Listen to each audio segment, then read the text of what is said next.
Go Ask Alice, April 24th. The kids have really started hassling me. Twice today, Jan banged into me in the hall and called me Nancy Nice and Mary Pure. But I've had it. I really have had it this time, and if I begin to feel too low, I'm just going to ask mom and dad to transfer me to another school. But the problem is, where could I go that somebody would not find out about me? And how could I tell mom and dad everything so they let me change schools? Oh, I really don't know what I'm going to do. I've even started praying every night like I used to when I was little, but now I'm just saying words. I'm begging. I'm pleading. Good night, diary. April 27th. It's terrible not to have a friend. I'm so lonely and so alone. I think it's worse on weekends than during the week, but I don't know. It's pretty bad all the time. April 28th. I got some papers back today and I haven't gotten anything under a B plus. I'm also starting a file of statistics relating to kids and drugs. Someday I'll tell you about it when I don't have to spend every minute studying. May 1st. Gramps had a stroke. It happened during the night, and mom and dad are flying out there today. They'll be gone when we get home from school. They are so sweet. They were more worried about leaving me than anything else. I'm sure they know how lonely and frustrated I am, and I'm sure they ache inside as I do about Gramps. I used to think I was the only one who felt things, but I really am only one infinitely small part of an aching humanity. It's a good thing most people bleed on the inside, or this would be a gory, blood smeared earth. Gran will be so lonely if Gramps dies. I just can't picture her without him. It would be like cutting a full person in half. Sweet old Gramps. He used to call me his 5-star general. I think I'll write to him before I leave for school and sign it Gramps' 5-star general. No one else will know what I'm talking about, but he'll know. Bye now. Dad just called to see if we were all right and to tell us Gramps is worse. He's in a coma now, and all of us are pretty upset, particularly Alex. When I tucked her in bed, like mom always does, and kissed her goodnight, she asked if she could come and get into bed with me if she got scared during the night. Sweet little thing. But what do you say to someone when they feel rotten and there are no answers? Then I went into Tim's room and kissed him goodnight. He's pretty upset too, and I guess we're all in rotten shape, even Dad. May 4th. Tim and Alex and I all got up at the same time and straightened our rooms and fixed our cereal and fruit and cleaned up the dishes together. We were really quite efficient, if you can believe that. Gotta go to school, but I'll write more tonight if anything great or tragic happens. 9:50 p.m. Dad called, but things are about the same. Gramps is a little worse, but still holding on. They can't really tell which way he is going to go. I guess he's pretty critical, though.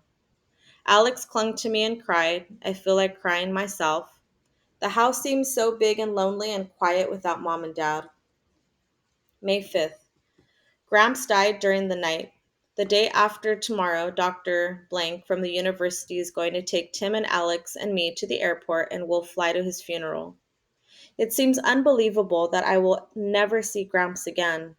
I wonder what has happened to him. I hope he's not just cold and dead. I can't bring myself to think of Gramps' body being eaten by worms and maggots. I just can't bear to think that. Maybe the embalming fluid they use just causes the body to disintegrate into dust. Oh, I surely hope so. May 8th. I couldn't believe that was Gramps lying in the casket. It was just a tired, drained skeleton covered by skin.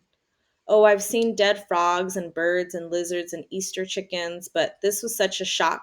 It seemed unreal. It was almost like a bad trip. I'm so grateful I never had a bummer.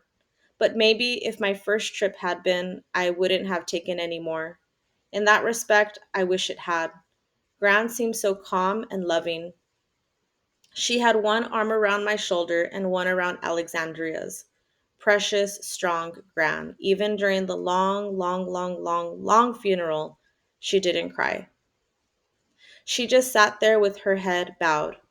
It was a strange, almost eerie thing, but I felt as though Gramps was there beside her. I talked to Tim about it later, and he felt exactly the same way. When they lowered Gramps' body into the ground, that was the worst part. That was positively the worst part in the whole world. Alexandria and I cried even though none of the rest of the family did. I try to be as strong and controlled as they are, but I just simply couldn't. Mom and Gran and Dad dabbed at their eyes occasionally, and Tim kept sniffing.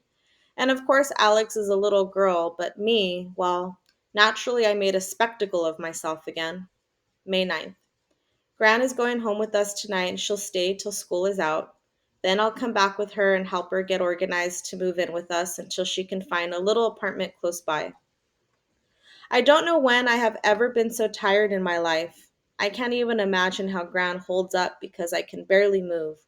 All of us look as though we have been endlessly ill. Even little Alex is dragging. I wonder how long it will take us to adjust to life without Gramps. Will we ever be the same? How will dear, precious Gran manage? When she gets into her new apartment, I'm going to stay with her often and take her to movies and go on long walks with her and things. May 12th.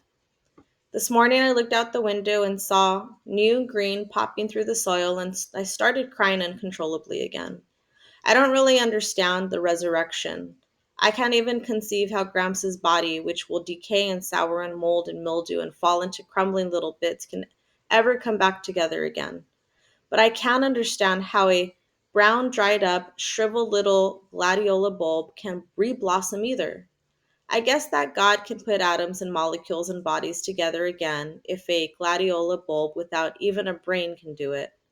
This really makes me feel a lot better, and I don't know how I could ever expect to understand death when I can't even understand television or electricity or even stereo for that matter. In fact, I understand so little, I don't know how I even exist. I once read somewhere that man uses less than a tenth, I think, of his brain capacity. Imagine having 90% more thinking ability and using every bit of it. That would be simply glorious.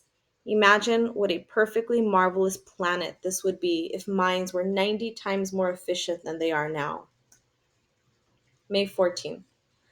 I had a nightmare last night about Gramps' body all filled with maggots and worms, and I thought about what would happen if I should die. Worms don't make a distinction under the ground. They wouldn't care that I'm young and that my flesh is solid and firm. Thank goodness Mom heard me moaning and came in and helped me get hold of myself. Then we went and got some hot milk, but I was still crawling and I couldn't tell her what had happened. I'm sure she thought it had something to do with the times I ran away, but I couldn't tell her because this was even more horrible. I was still shivering after the milk, so we both put on shoes and walked around the yard. It was chilly even with our robes over our night clothes, but we talked about a lot of things, including my becoming a social worker or something in that area. And Mom is very pleased that I want to help other people. She is really very understanding. Everybody should be as lucky as I am.